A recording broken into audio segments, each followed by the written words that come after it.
Good evening everyone, my name is Pallavi Yadav, student of IPHS। आज मैं आपको एनेस्थीसिया के बारे में बताने वाली हूँ।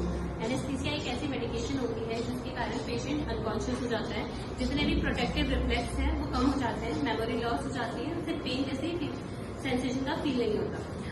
हम देखेंगे एनेस्थीसिया। एनेस्थीसिया 3 चीजों में डिवाइडेड है। पहला है जनरल, दूसरा है लोकल और तीसरा है नर्व ब्लॉक एनेस्थीसिया।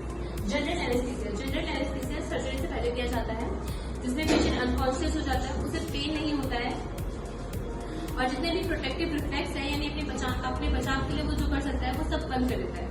अब इसमें दो होते हैं, पहला इनहेलेशन और दूसरा इंटरवेंस।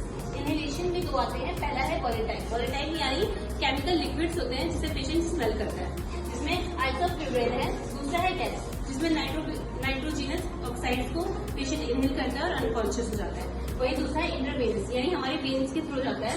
इसमें फास्ट एक्टिंग है और एक स्लो एक्टिंग है। फास्ट एक्टिंग यानी ऐसे एनेस्थीसिया जो तुरंत असर कर जाते हैं, वही दूसरा है स्लो एक्टिंग जो स्लोली असर करते हैं but long period of time के लिए होता है। अब दूसरा हमारे पास लोकल एनेस्थीसिया। लोकल एनेस्थीसिया को हम रीजनल एनेस्थीसिया भी कहते हैं। रीजनल एनेस्थीसिया भी कहते हैं। इसके अंदर दो होते हैं, एक होते हैं एपिड्यूरल और दूसरा होता है स्पाइनल। एपिड्यूरल जो हमारे वर्टिब्रे के बीच जो हमारे स्पाइनल कॉर्ड के अंदर जो एपिड्यूरल स्पेस होता है ना, उसमें दिया जाता है, इसीलिए हम इसे कहते हैं एपिड्यूरल एनेस्थीसिया। दूसरा है स्पाइनल एनेस्थीसिया नंबर 2 से लेके नंबर 4 और 5 के बीच में लगाया जाता है। तीसरा है नर्व ब्लॉक एनेस्थीसिया, जिसे नर्व के पास या नर्व के अंदर इंजेक्ट किया जाता है ताकि जितने भी सेंसेशन है या सिग्नल्स है वो रुक जाए। इसके अंदर पहला आता है ऑप्थेल्मिक नर्व जो होती है वो ब्लॉक करती है हमारी आईलैश को अप डाउन करना।